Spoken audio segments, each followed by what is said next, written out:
ز خلقی خوی خیش فرقی سرکشان بیشکست. ز خلقی خوی خیش فرقی سرکشان بیشکست. خدا داده است آن شیرینی خوی محمد را. با واسطه اخلاق نیکش سری ابو جهل شکست، سری عاص بن وائل کعب بن اشرف شکست. با واسطه اخلاق نیکش هزارها جانورای وحشی را به اسلام آورد. با واسطه اخلاق نیکش دشمناش سرنگون کرد. خدا داده است آن شیرینی خوی محمد را. و اخلاق شیرینی او را خدا داده گیا. همه محراب عالم شد بنا از طاق ابرویش. تمام اهل خرد و اهل علم و زیبا و خوشرورش را میبینه. همه این میگه با واسطه یک طاق ابروی او زیب و زینت ندارند در دنیا. همه محراب عالم شد بنا از طاق ابرویش. همه روی آوریده طاق ابروی محمد را. اما اخلاق تمیز میل میگه، اما اخلاق او دنیا را ظفر داد، دینش ظفر داد، آیینش ظفر داد. برای چی؟ برای که خدا دادش اخلاق. دعا میکردیم. الثانی عشر، دوازدهم علامت، الخلق الحسن یحبب المسلم الى الناس جمیعا. اخلاق نیک انسان در جامعه بشری محبوب میکرده.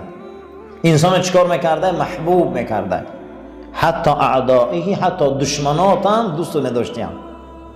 حتی که دوست نداشتن دشمنات. روز جناب پیغمبر پیش یهودیای خیبر میره برای کار. وقتی که میره فلانی رو سوال میکنه که فلانی اسحاق سه بار صدا میکنه. از دوربینه که خونش نگاه داشته و پیش پیغمبر خدا نمیبره که این چی دامده باشه. با وقتی که حضرت ایدن در خونشان میگردن که بچه ها که 6 ساله داشته، در هوی میکنه میگه هی مرد بیا. میگه اوتم همین جده نباشین بجاش نگی نبر آمده. جناب پیغمبر می بیا پیش در این قمیص که این یهودی نمیبره. با گشته میروه حضرت که بچه کش میبره میگه هی مرد بیا پدرم همین جده. دویم بار حضرت میبیایم. سوم بار با می قمیصن که نمیبره با میرم. با نیست به قریب پناه شدن که کودکک میبره میگه هی مرد، میگه پدرم همین جده بیا. با جناب پیغمبر میبیا. سوم بار میگه با میبره میگه سلام علیکم. میگه چی مسئله بود؟ تجارت بازار خدی برای حضرت رئیس قوم خیبر که بود برای شرنامه آمده بودم. بعد صحبت کردن. بعد از او گفتن که من ایمان میبیارم مسلمان میشم. گفتن چی با؟ گفتن آخه یک کودک که من 3 بار فیراد کرد تو آمدی. اگر من میشنم یکم بار قهر کرده برآمده میرفتم. اخلاق این رسول اکرم خدا داده گیه. اگر ما باشیم همون دریمون رو زده میبرویم میریم. همون نه که حضرت اندیشه تاریخ میکنه که ولی اینجا آینده کاری خوب میشوه. ای به اندیشگی ما به همین روز آمده رسیده. بعد از او نبین که تو یک گپ کودک گرفتی معلومه که خیلی اخلاقی تو بزرگه، خیلی تربیتی تو بزرگه. میگه همون مرد مسلمان شد. و یتمکن بذلك من ارضاء الناس على اختلاف طبقاتهم. اگر اخلاق نیک ریشه داره، اخلاق نیک نمک داره، اخلاق نیک آهن ربا داره، در جامعه بشری به واسطه اخلاق نیک رازگی قلب تمام انسان ها را به دست میبیاری. خیلی گمان نکنین که همین روس هم اخلاق نیک بد میبینن. اگر اخلاق نیک داشته باشه همین ها ما را دوست میدارن، همین هم گیرد ما را جمع میشن، همین هم پیش ما میبیاین. طبقهش نگاه نکنه، اخلاق نشانته. طبقهش نگاه نکنه، طبقه او را نگاه نکنه وای کدام طبقه وای لولیه وای جوگیه وای اینا وای نگاه نکنه. چیز هست نیست، او خلق خداه. او شکسپیر او دانشمند گفته است که هر آدم امضای خداه. و فرقش چیه؟ وای منافقه وای کافره پاک خدا جزاش میتیه. لیکن هر انسان امضای خداه. هر آدم بین امضای خدا به یاد میبیاید. به خاطر انا همین میگه وای همچون اخلاق و تربیه نیک باید حرمت قائل باشیم. و کل من جالسه او خالته احبه. هر انسانی که همنشین ما میشود، قطعی ما آمیخته میشود، اگر ما اخلاق نیک داشته باشیم قسم به خدا ما را دوست می‌دارد. اگر ما تربیت درست داشته باشیم قسم ما به خدا ما را دوست می‌دارد. و بهذا يسأل على الداعية ادراک مطالبه السامیة باذن الله تعالی. از همین جهت هر آدمایی که یک کس نصیحت میکنه، یک کس موعظه میکنه، اینا نغز دانین که همون وقت مطلب شما را گوش میکنن، همون وقت شما آبرو پیدا میکنه باذن الله، به اجازت خدا. شما اینا نغز دانین که برای خودتان سبوک گیره تربیت. چقدر تربیت زیاد آموزه.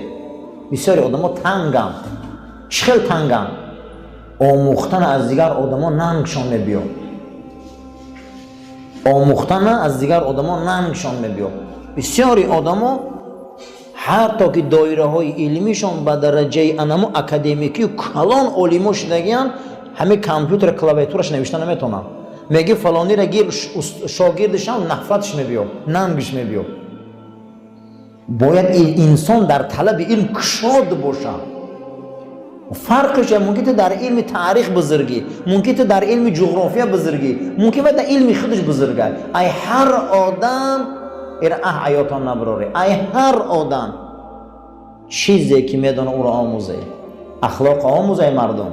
گفتیم حضرت لقمان حکیم که ادب را از که آموختی؟ از بی ادبان. همیشه و همیشه اخلاق و تربیت چیزی مهمه. خواهی که خداوند تر آبرو عزت یا اخلاق آموختنش برای خود چی گیر؟ سبوک گیر. اخلاق برای آموختنش.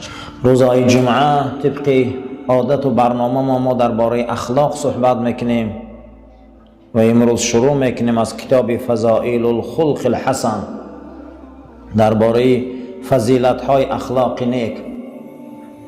الحادی عشر، 11 علامت و علامت های اخلاق. الخلق الحسن هو امنیت کل مسلم و کل داعیت.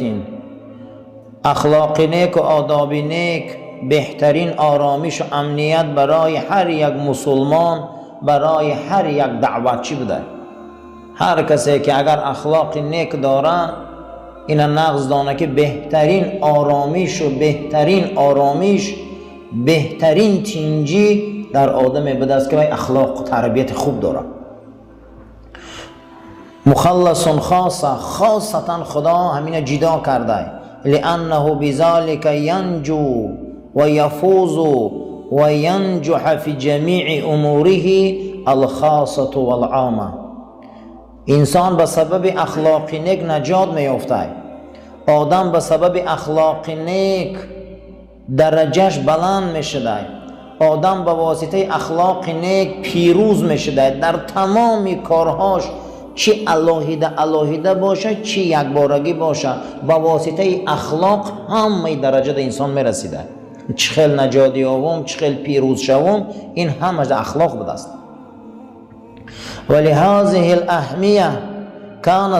ولهذه اهمیتی کان صلی الله علیه و سلم یدعو ربه ان یهدیه للخلق الحسن. از همین جهت اهمیت کلان داره که پادشاه دو دنیا، نجات دهنده دو دنیا، محبوب خدا حضرت محمد مصطفی صلی الله علیه و سلم دعا کرده بوده، پروردگار ده که خدایا من هدایت کن به اخلاق نیک. پیغمبر ما الهی دعا کرده که بدستیان که خدایا من هدایت کن به سوی اخلاق نیک. فکان صلی الله علیه و سلم یقول فی استفتاحه لصلاة اللیل. پیغمبر نماز شب وقت سر میکردیان دعا میکردیان که وهدینی لاحسن الاخلاق. خدایا من پیش ای نماز تهجد سر کردن ای تو خواهش میکنم که من هدایت کن به سوی اخلاق نیک. لا یهدی لاحسنها الا انت. هیچ کس من به سوی اخلاق نیک آوردن نمیتونه غیر تو. هیچ کس من آوردن نمیتونه اخلاق نیک ده غیر تو. فقط تو من نمیبیاری به سوی اخلاق نیک. برادرها، تربیه و اخلاق نیک هم این جانب خدا بوده است. خدا آدم هدایت میکرده به سوی این.